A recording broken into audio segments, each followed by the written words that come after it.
10 ways Sakura would have been different if she practiced Genjutsu. Sakura became a true physical threat and amazing medical ninja by the end of Naruto, but she also had the potential to be a great Genjutsu user. Although it's one of the main forms of jutsu in Naruto alongside ninjutsu and taijutsu, it isn't often that Genjutsu is allowed to shine in the spotlight like its counterparts. Unlike ninjutsu and taijutsu, all of the effects of Genjutsu are illusory and in the mind, meaning they don't cause any real damage to opponents.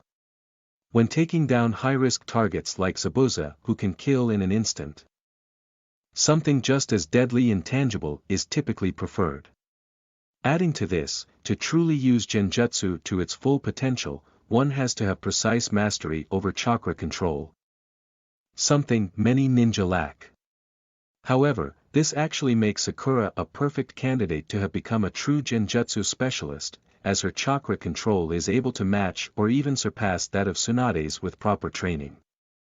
While Sakura was trained to be able to detect and release others from the effects of Genjutsu, it was really only used once or twice in the series. And there are many ways her personal story would have been different if she had instead chosen to practice Genjutsu. 10. She would have likely trained under Kurenai, Konoha's Genjutsu master.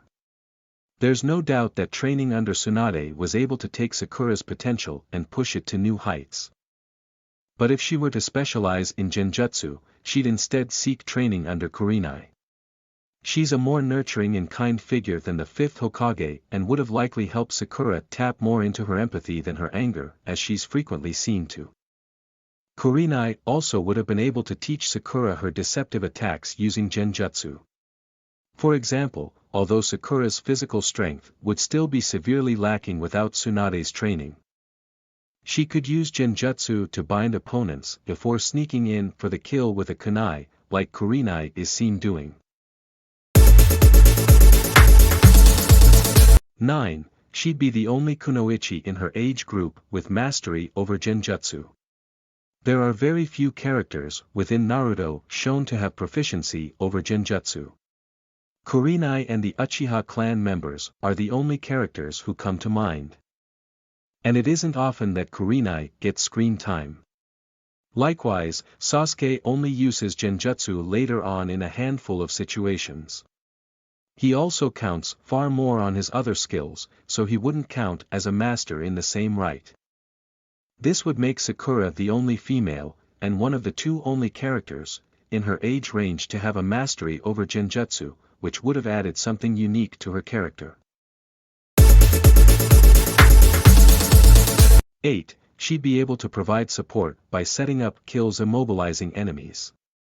Back when Sakura first joined up with Team 7, she really didn't bring anything to the table in terms of support. Her medical ninjutsu training later on helps her achieve this, but even then, it's a technique that's used to repair injuries after they happen. On the other hand, if Sakura was a Genjutsu user, she could immobilize opponents with illusions, making them easy targets for her squad mates to take out. She was already extremely proficient at chakra control from the start, so it wouldn't have been hard for her to pick up either. 7. She wouldn't have inherited the strength of 100 Seal or Tsunade's brute strength. Although Sakura starts as one of the weakest characters physically, she's able to greatly buff her strength under Tsunade's tutelage by utilizing chakra control.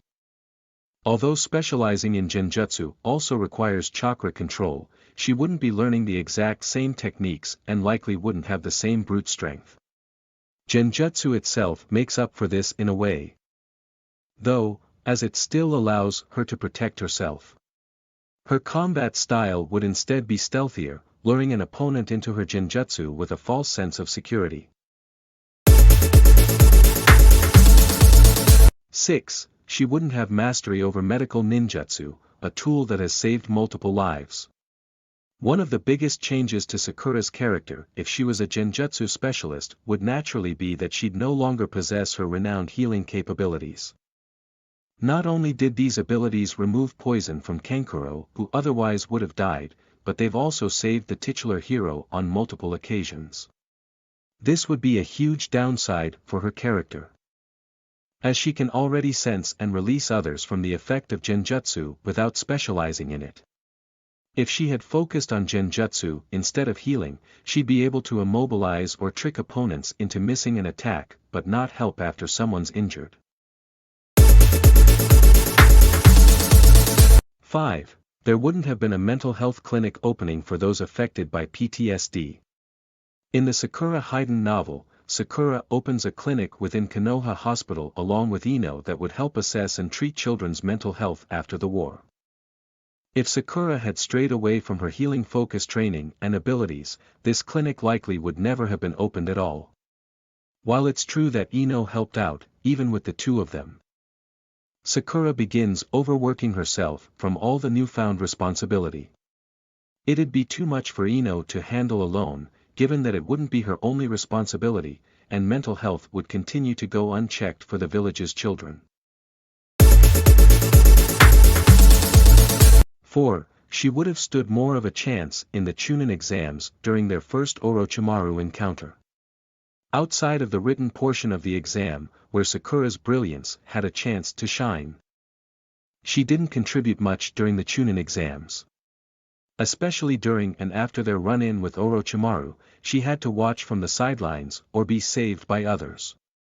Although Orochimaru is a powerful threat, if she'd been studying Genjutsu from the get-go, she could have potentially used it to disorient Orochimaru long enough for them to get away. This could have prevented Sasuke from obtaining the curse mark in the first place. And the trajectory of the series thereon would have been vastly different. 3. She would have made amends with Ino sooner, given how similar Ino's powers are to Genjutsu. Sakura and Ino's rivalry isn't handled terrifically well within the series. They were incredibly close friends torn apart by a mutual obsession over Sasuke. And while they do eventually reconcile, their love-fueled bickering lasts far too long, and they remain petty with one another for a while, even when acting friendly. If Sakura had studied Genjutsu, she likely would have sought advice from Ino, whose techniques also make her vulnerable while she's using them. Since Sakura was the one who initially caused the rift between them, this would help to mend things between them. It'd also give Sakura a chance to formally apologize for breaking off their initial friendship, something that isn't seen in canon. 2. Her Genjutsu abilities would match or even eclipse that of her healing skills. Sakura's healing capabilities are renowned after training under Lady Tsunade, and her natural talent for chakra control is a big reason for this. If she instead chose to focus on Genjutsu, her power could easily match or even surpass her healing as a medical ninja. During Sakura and Naruto's second bell exercise with Kakashi, Kakashi notes that Sakura was originally a Genjutsu-type shinobi. This would mean that she'd pick up any form of Genjutsu training incredibly fast, and since it's also a field where having good chakra control helps one excel, there'd be no limit to how good she could become. 1. Her Genjutsu type would make more sense, rather than feeling like a one-time ability. When Kakashi instructs Sakura to release the Genjutsu that's keeping Naruto and the others asleep, he notes that the Genjutsu training he put her through during their Genin exam paid off. It isn't mentioned before this moment, and it isn't used again afterward aside from being mentioned again by Kakashi in passing. It feels like an incredible waste that would thankfully be solved if she simply devoted more of her training to this innate gift.